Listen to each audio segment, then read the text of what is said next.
Hello guys, impaKt here. I know a couple of weeks ago I told you guys that I didn't really enjoy doing Masteries, videos for Masteries because it was somewhat boring and whatnot. So I'm gonna try going over the Masteries after patch 3.14 with you guys without actually reading from a script. So I'm gonna stutter mid video and whatnot, so bear with me. I'm gonna try to approach this well in a way that won't be as boring to you guys as it could be if I was just reading from a script. So I had the chance of going over the Masteries over the last weeks. And I feel like I got a better sense of what's viable and what isn't. So I'm gonna go over the masteries that I've been using over these past weeks, or these past days, if you will, with you guys. So hopefully this video will shed some light on a few things that you aren't sure about still. So first of all, let's go over the offense tree. So in the offense tree, I pretty much, if I'm going into the offense tree, the first mastery that I get, the first 4 points that I spend are on sorcery. So this is pretty much 5% cooldown reduction. Bear in mind that if you're going deep into the utility tree, you won't need this at all, because you have pretty much the intelligence. You have an intelligence mastery in the utility tree, which will give you pretty much the same. Yeah, pretty much the same thing. Where is it? Yeah, it's this one. But it also reduces the cooldown on activated items, so it's a lot better than the sorcery mastery. So bear this in mind. If you're going hybrid, offensive, defensive, and utility, then getting this will probably be worth it, because you won't be able to go as deep into the utility tree as you may have wanted. Or you can also go offense, defense. So yeah, there are a lot of options here, so just bear this in mind. If you're going for the sorcery mastery, there isn't pretty much, you don't really need this. Or if you're going for the intelligence, well, you can get the extra cooldown reduction, but just bear in mind that if you want 5% cooldown reduction, this is not your only option. After that, you have the exposed weakness mastery, which I kind of like, to be honest. It pretty much increase the damage that allied champions will deal to a target, to an enemy, by 1% for 3 seconds. So it doesn't sound like much, but 1% can make the difference sometimes. So it's not that bad, and I'm not sure if Riot intended this to be this way, but it actually affects your own damage as well, as far as I've heard. So I may be wrong about this, but I think it still affects your own damage. So increases your own damage by 1%, and increases your allies' damage by 1%. So this is actually a pretty neat mastery for a support to have, an offensive support to have, in my opinion at least. And it kind of depends on your playstyle and whatever. But yeah, consider this mastery and run a few tests if you guys want. Then we have the mental force mastery, which increases ability power. So if you're playing with something that scales with ability powers like Zyra, Annie, Fiddlesticks, and so on, you may want to get this because it pretty much grants ability power per level. So it's not that bad at all. And then you can get the Arcane Mastery, which increases your ability power by 8. So if you're planning on playing really aggressive, this is a way to go, actually. You spend 9 points in the offense tree, and you get cooldown reduction, increased damage on your damage and your allies' damage on a specific target, and you pretty much get AP. So it's not that bad, and you only spend 9 points in the offense tree. Let's go over the stuff that I've been using on the defense tree. So this is pretty much for junglers, so you don't want tough skin at all. Now, enchanted armor is not that bad. It increases magic resistance and armor by 5%. The reason why I don't pick this very often is because, well, if you're playing a support champion that will scale really well with the armor and magic resistance, like Leona or Tarek, this might be worth it, because it actually increases your bonus armor and magic resistance by 5%. So it's not going to be worth it if you don't spend any gold on armor or magic resistance. If you're going for AP, magic AP cooldown reduction, mana regen and stuff like that, you won't need this at all. So another alternative is recovery, and it pretty much grants you 2 health per 5 seconds. It's not much, but it still allows you to stay in the line for a longer period of time, because it pretty much grants you health over time. So it's a decent alternative to enchanted armor if you're going for with a champion that doesn't scale well with armor or magic resistance, or if you're not planning on building any of those stats. Then you have block, which it reduces incoming damage from champion basic attacks by 2, and this is pretty awesome to deal with early game trading.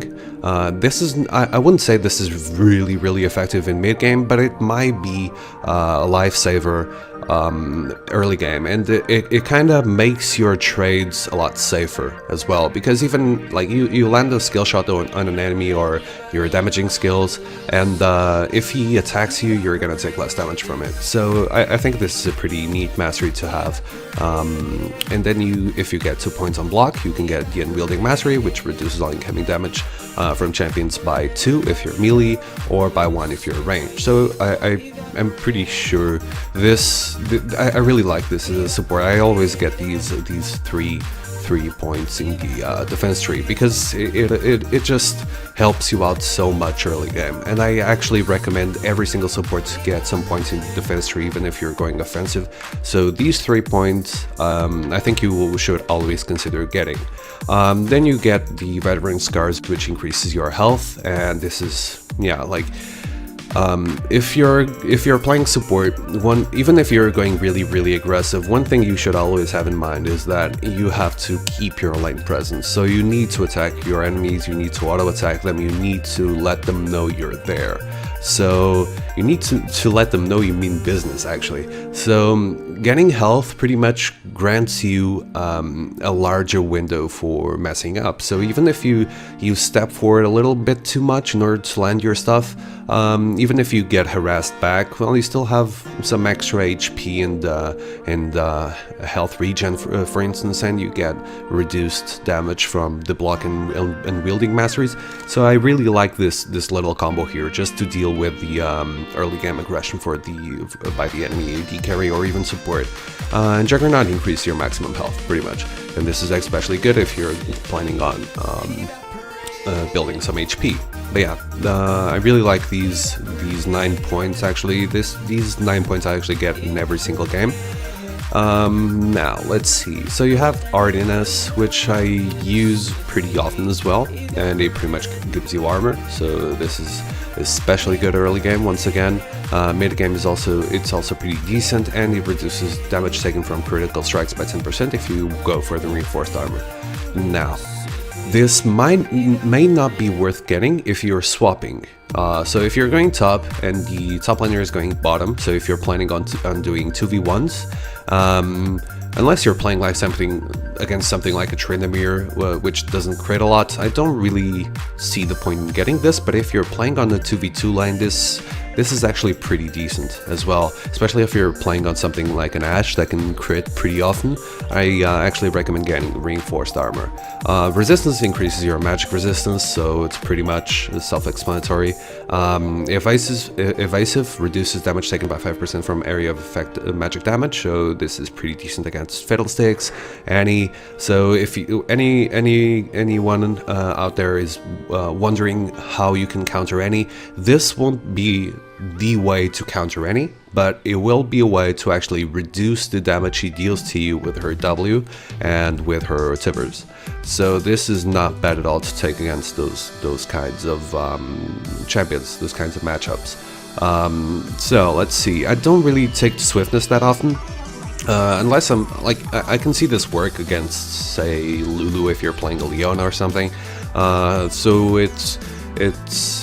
you may want to consider getting this every now and then, but I don't think you should take this really often. I think it fits junglers a lot better, because even if they get slowed, they can still pull off the gank. Oppression, yeah, this may be, I don't really use this actually. I don't think it's worth spending a mastery point as a support. Sorry about that, cell phone. I don't think it's that good as a support, but it reduces damage taken by 3% from enemies that have impaired movement. So if you slow someone and they still try to hit you back, they're gonna deal less damage to you. So it may be worth getting if you're playing something that has a slow, like or a snare like Zyra, Lulu. It pretty much reduces the damage that AD carries or supports will deal to you if you stick around too long. Then you have the Perseverance Mastery, which regenerates 3% of missing health every 5 seconds. Not that bad, but I wouldn't say it's great. If you're planning on going this deep into the defense tree, then maybe yeah, it should be pretty much worth getting. And increase self-healing, health, regen, lifesteal, and spellbound by 10% when below 25% health. So if you're playing something with a heal, you can pretty much heal bait someone, or it pretty much just boosts your heal overall, your self-heal. So it may be worth getting on Sona, on Nami, Lulu, Alistair's. I think Alistair's and Taric are like the poster childs for this, because they're really tanky, so they actually get a lot from going this deep into the defense tree. So getting second wind pretty much boosts the heal that you'll be giving yourself. So this is not that bad with those kinds of champions. Runic Shield I don't really like with as a support, because we start the game with a 50 health shield, and the shield regens every time you respawn. I just don't see this. I can see this giving you the upper hand at level 1, but other than that, I think it's pretty much a mastery that will go to waste. But feel free to draw your own conclusions, by the way. Like, if you feel like you could benefit a lot from this mastery, just get the mastery and try it yourself. But what I'm doing here, I'm just telling you guys what I've been using and what I've not been using according to my own playstyle. So if you have, everyone has different playstyles, so you guys may want to try this out, but I don't really, I haven't given this a try because I don't really see myself benefiting a lot from this. Then Tenacious pretty much increases your armor and magic resist for each nearby enemy champion, and this is actually more of a mid-game mastery, because bottom lane, you benefit from this bottom lane, no doubt about it, because you pretty much get, say, the support is, and the AD carry just jump on you, you're gonna get plus 8 armor and 4 magic resist, so it's not that bad. But in mid game, if you're playing something like a Leona, where you actually need to get really close to your enemies, or you go in 1v5 because you have to engage with your Zenith Blade, then it's pretty much 4 armor multiplied by 5, and you get sorry about that, 2 multiplied by 5 as well, so 10 magic resistance, yeah? So it's not that bad at all, and she actually, her damage is actually increased by her magic resistance and armor, if I'm not mistaken. So this is actually a pretty neat mastery to get on Taric or Leona or something, or even Alistair. If you want to go really deep into the enemy team, this is really good. But bear in mind that this is more of a mid-game mastery than early game one. Then you have Legendary Guardian. It pretty much reduces the duration of crowd control effects by 50%. I think this is pretty much self-explanatory as well. Yeah, you just stay CC for not as long. I mean, so if you wanna go for if you wanna be available to land your stuff as soon as possible, I think this may be worth getting as well. Let's go into the utility tree now. So Scout increases the cast range of trinket items by 15%. It's not great. I don't think this is actually great. Now, if you're going with a warding totem, for instance, this may be really nice, because there are a couple of tricky wards that you need to place every now and then, and it actually increases the range of your trinket. So those wards will be easier to place. Now, it also helps out with sweeping lens, for instance, and I really like it. And you pretty much, like, to go into the tier 2 masteries, you need to spend 4 points on it, yeah? So I don't really see a lot of people benefiting from reduced Raidcall cooldown, so I don't really pick Phase Walker. I think the current choice is between Fleet of Foot and Meditation. So you can get a point and scout and it'll help out. It doesn't even matter what trinket you choose, it will still help you out a little bit. And if you're playing something that needs a lot of mobility, so if you really don't want to get poked back when you're playing Zyra, you just land your CC or land your poke and just move back as safely as possible. Movement speed may be able to help you out. However, if you're going for something that spends a lot of mana and you're not really afraid of getting poked back, then getting mana regen may be worth it. I usually go for mana regen when I'm playing like Sona or Zyra or Nami, but I really like the Fleet of Foot Masteries when I'm playing Annie, for instance, because I really like to go in as fast as possible, just land my CC, my tippers and whatnot, and it really makes a difference. Now, let me tell you this though. I mentioned Strength of Spirit in my last Masteries video, and I said it was a neat mastery. Well, I totally changed my mind, actually. And there was someone on the comment section saying that it was not a neat mastery, and I kind of agree with that guy right now. 1 health regen per 5 for every 300 mana. Maximum mana is not that great unless you're gonna stack up mana. And you don't really want to stack up a lot of mana because you're a support, so you're not supposed to be spamming a lot of stuff. I guess it depends on the champion you're playing, but I really don't like this in most of the cases.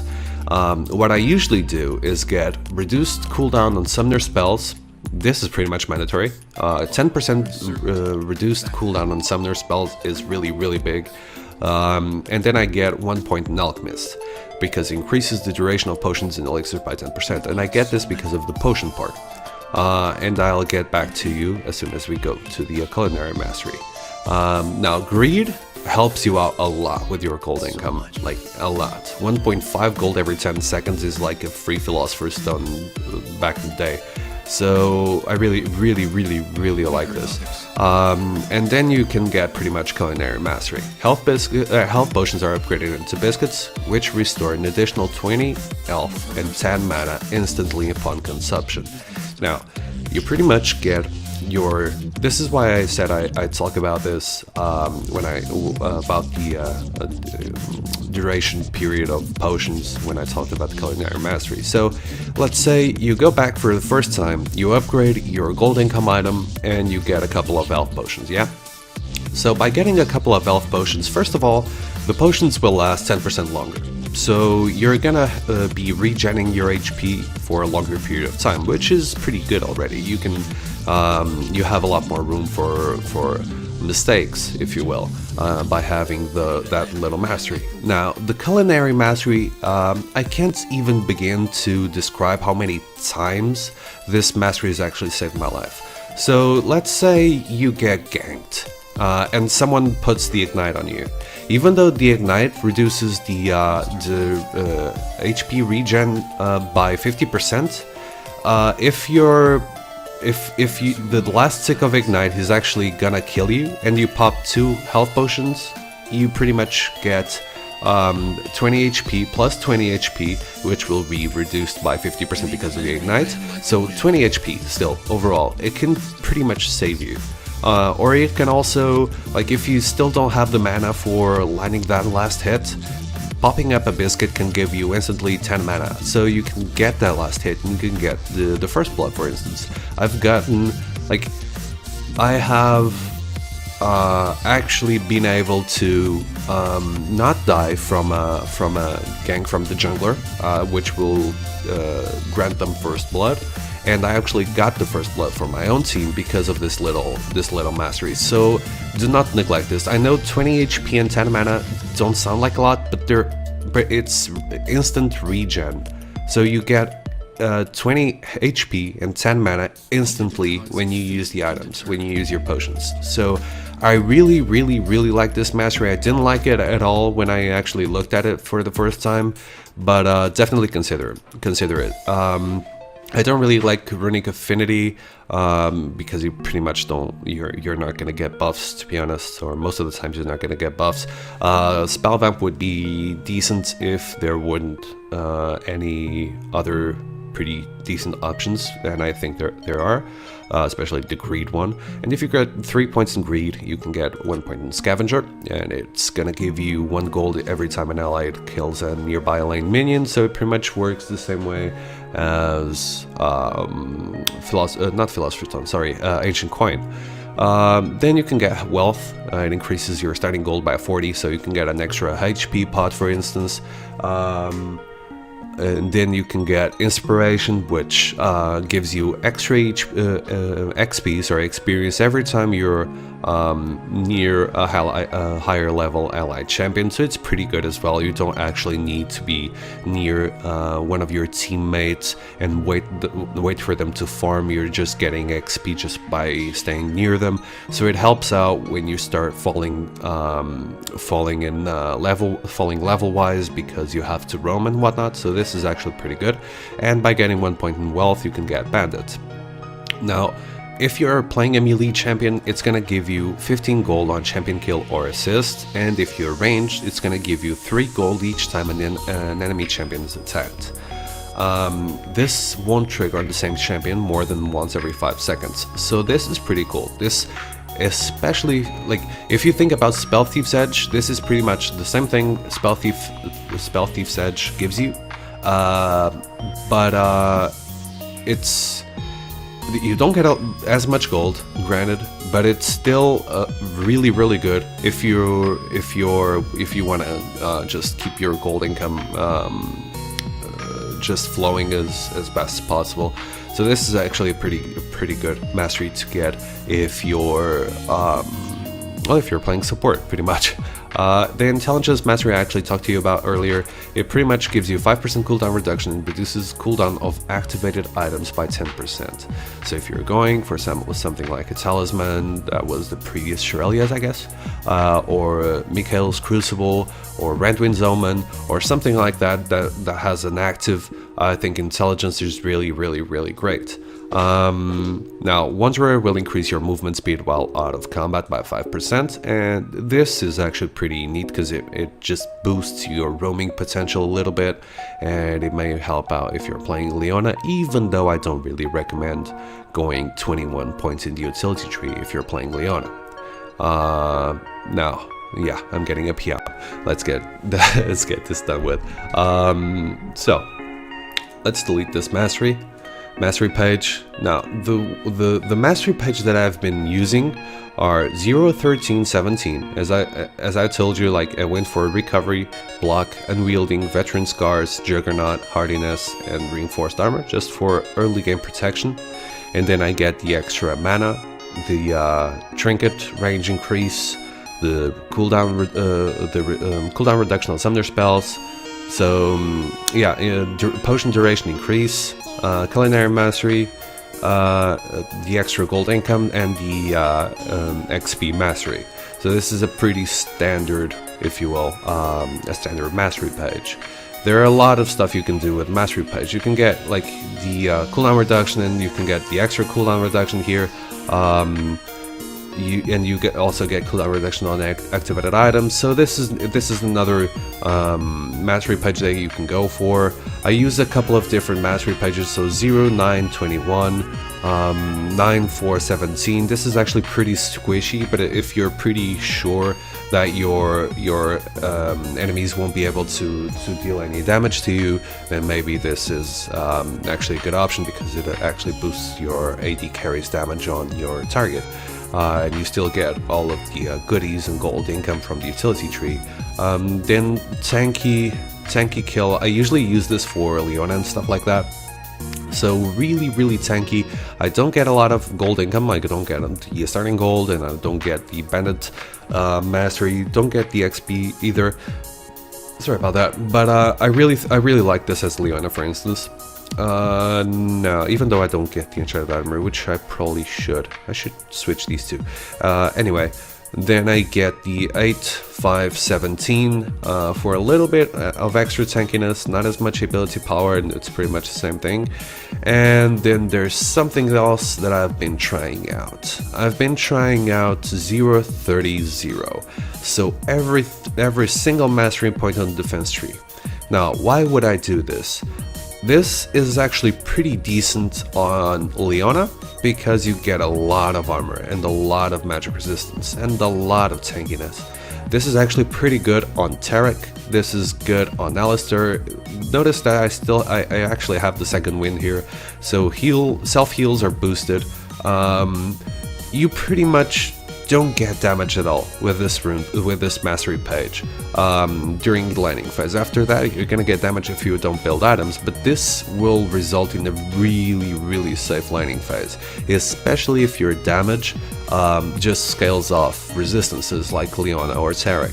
I really like this page. I've actually tried this against Leona as Sona, and even though I'm not getting the extra mana regen, I really like running 30 points in the defense tree as Sona, because I just need to be a little more careful about when to use my my skills, and passive and whatnot, so I have to be a little more careful about mana regen. But it just provides you a really safe lighting phase. So if you're worried about the enemies during the lighting phase or feeding them or whatever, give this mastery page a try. So just to break this down, 2 points in block, 2 points in recovery, 2 points in the enchanted armor, 1 point in the wielding, veteran scars, juggernaut, oppression, hardiness, resistance, evasive, reinforced armor, swiftness, perseverance, second wind, tenacious, and legendary guardian. So yeah, that's pretty much it. I'm not covering runes this video because the runes haven't been changed yet, and I'm still going for still trying a few stuff out. Some stuff out, so I need to get a better sense of what works before I actually get it out there to you guys. So I'm hoping as soon as the runes are changed, I'll be able to get a video up about it, so you guys can watch it as well. But yeah, I think that's it for this video, for this mastery video. Hope it helps you guys out. Sorry about the stutter and whatnot. As I said when I started the video, I'm not actually running a script, so I'm just talking as I go. And yeah, I hope it helps out. I hope you like the video. If you do, make sure to hit the thumbs up button, to comment down below. Really look forward to hear what you guys have to say about this. And yeah, don't forget to subscribe to Base Desire's channel. I'm using his tracks. I've been using his tracks for a while now, but yeah, I'm using his tracks on this video as well. Don't forget to hit up hit me on Facebook if you need to, if you'd like to get in touch. You can also follow my Twitter. Don't forget to tune in to my stream. I'm trying to stream every single day, so you can actually see these changes in action, and I promise I'll try not to feed too much. But yeah, I'll leave every single link in the description. And once again, thanks for watching, guys. Hope you have a great day, and see you next time.